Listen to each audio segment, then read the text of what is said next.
Bismillahirrahmanirrahim. There is a very famous objection which you brothers might have heard of. The akhi, why do you blind follow? And this objection seems very strong and appealing. Makes you feel guilty.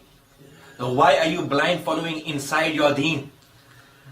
But the reality is that this objection is feeble, weak and absurd. There's no reality to this. Those brothers that object and question the akhi, why do you blind follow? Ask them, what do you mean by blind following?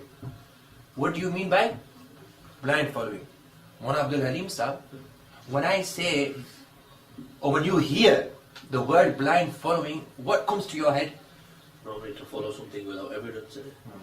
To follow something without knowing the Evidence. This is what we hear from the brothers. To follow something without knowing the evidence. La hawla wa la quwwata illa billah. Bid'ah, akhi.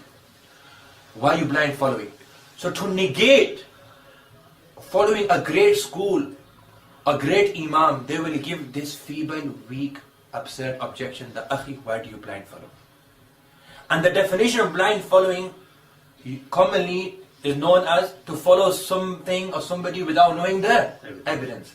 Now this brother who is objecting, this Salafi brother who is objecting and saying with full conviction and josh, the akhi, why are you blind following? You ask him a question, that, oh akhi, and we're all akhis inshallah, we're all each of the brothers. Innamal mu'minuna ikhwa. He's also our akhi. So you also ask him, the akhi, this salah that you read, this salah from beginning to end, it involves many actions and many sayings, many af'al and many aqwal.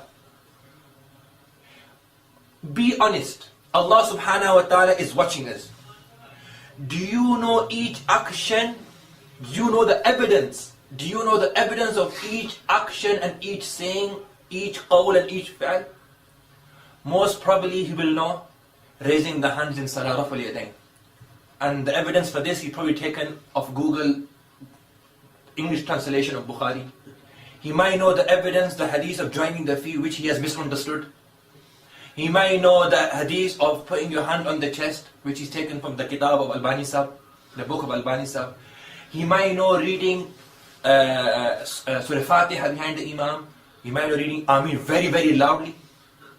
Very, very loudly.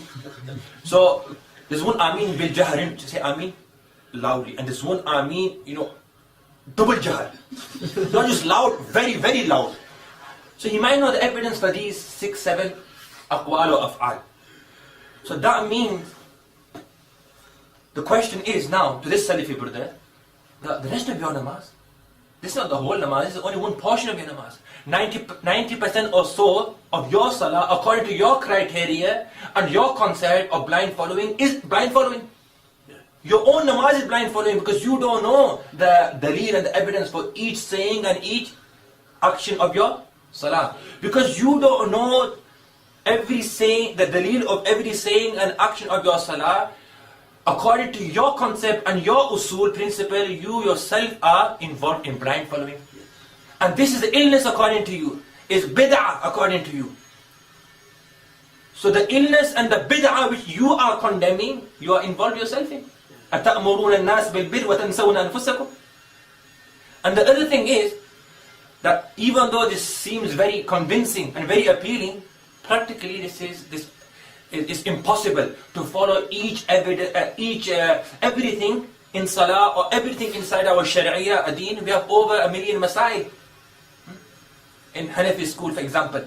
To follow each evidence, to know the evidence for each action or each saying for a layman, for a normal person, is impossible. That's why we are told to follow the great scholars, so we will be saved from this burden of knowing the evidence of each saying and each action. May Allah subhanahu wa ta'ala save us from all types of fitan, and may Allah subhanahu wa ta'ala give us the true understanding of Iman. Wa akhu da'wana.